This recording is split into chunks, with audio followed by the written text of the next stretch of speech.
The garbage truck was already rumbling down Maple Street when Daniel noticed something glinting under the fluorescent lights of the pre-dawn morning. He had been a sanitation worker in Portland for nearly 12 years, and in all that time he had learned to keep his eyes moving. Most people never looked twice at the men who collected their trash, but Daniel had trained himself to see everything. Not because he was nosy, but because he had found lost things before: a child's beloved stuffed animal, someone's car keys, a wallet that had accidentally been swept into a bin. But this morning, as he hoisted a black garbage bag into the compactor, something caught the light in a way that made him pause. His hand reached down into the bin, carefully moving aside coffee grounds and crumpled papers until his fingers closed around something small and solid. When he pulled it out and wiped away the grime, his breath caught in his throat. It was a wedding ring. Not just any wedding ring, but one that clearly held a lifetime of meaning. The gold band was worn smooth in places, the kind of wearing that only comes from decades of being loved and cherished. Tiny diamonds circled halfway around it, and inside he could just make out an engraving, though the letters were hard to read in the dim light. Daniel had been divorced for 3 years.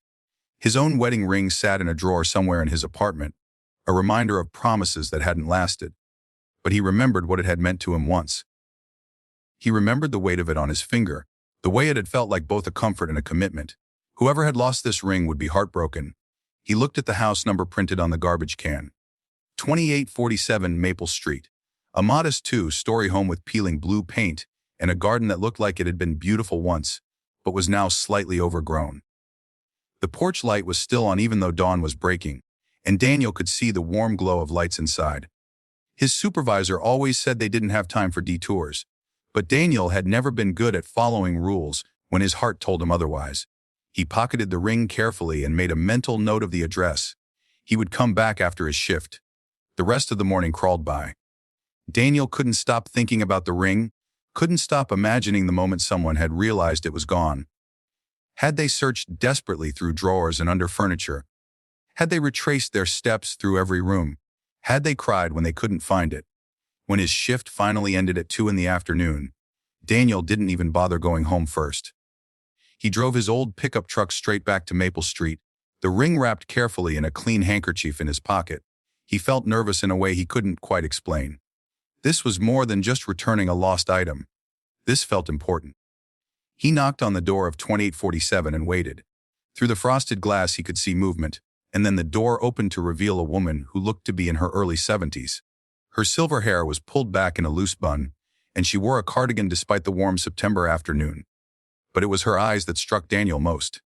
They were red, rimmed, and swollen, the eyes of someone who had been crying for hours. "Hello," Daniel said gently. "I'm sorry to bother you, but I'm a sanitation worker, and I found something in your trash this morning that I think might be important to you." The woman stared at him blankly for a moment, as if his words were taking extra time to process. Then her hand went to her bare left ring finger and her eyes widened. "My ring," she whispered. "Oh God, my ring. You found my ring." Daniel carefully unwrapped the handkerchief and held out the wedding band. The woman's legs seemed to give out, and she grabbed the doorframe for support. A sound came from her throat that was half sob, half gasp, and tears began streaming down her face immediately. "I can't believe it," she said, her voice breaking. "I can't believe you found it. I thought it was gone forever." She took the ring from Daniel's palm with shaking hands and clutched it to her chest, her whole body trembling with the force of her emotions. Daniel felt his own throat tighten. "Are you okay?" he asked. "Do you need to sit down?" The woman nodded and gestured for him to come inside.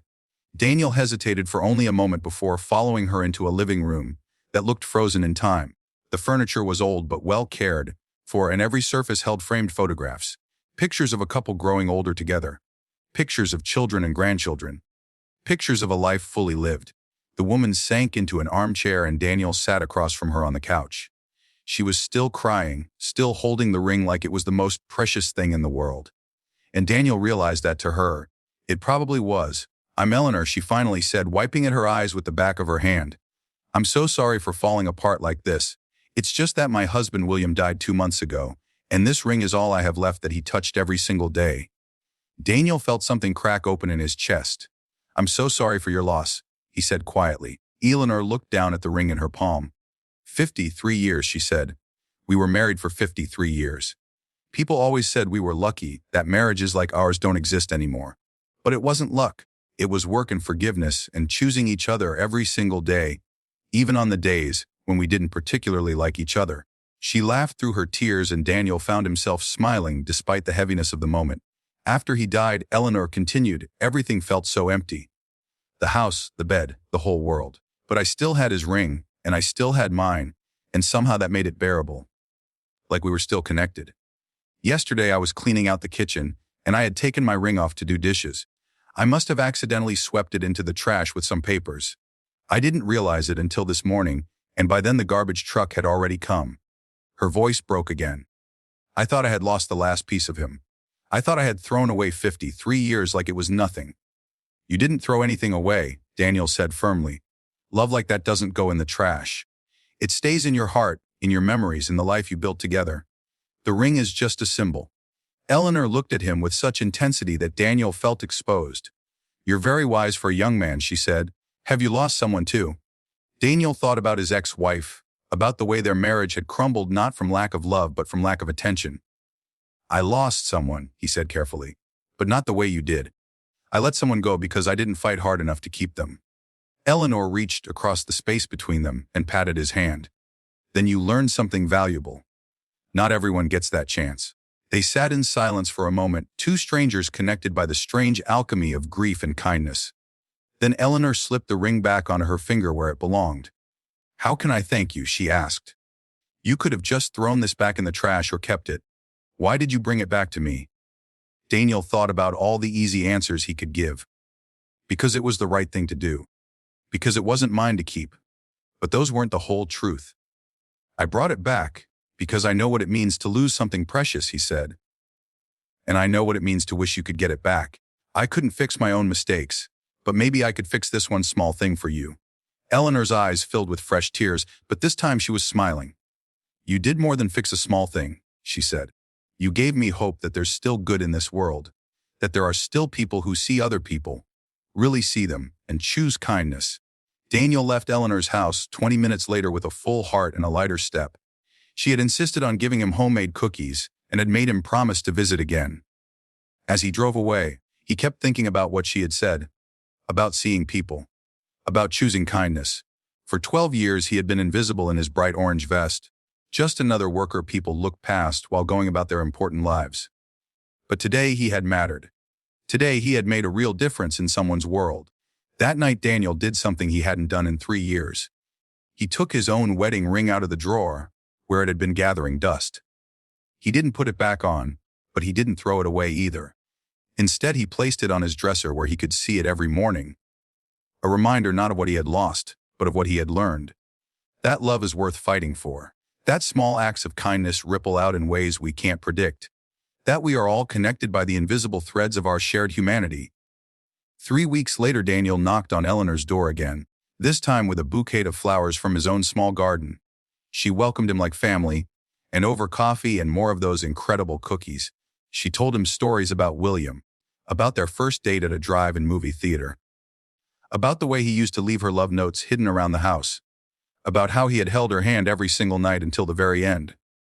And Daniel listened, really listened, the way Eleanor had listened to him. Two people who had been lost finding their way back to hope through the simple act of kindness. If this story touched your heart, please take a moment to like this video and share it with someone who needs a reminder that kindness still exists in this world. Subscribe to Kindify Stories for more true tales of compassion and humanity that prove we're all connected in ways that matter. Because sometimes the smallest gestures create the biggest impact, and sometimes a lost ring is really just an opportunity for two souls to find exactly what they needed. The world can be a difficult place, but stories like Eleanor and Daniel's remind us that goodness still thrives in unexpected moments. Be someone's Daniel today. See the people around you. Choose kindness. You never know whose world you might change.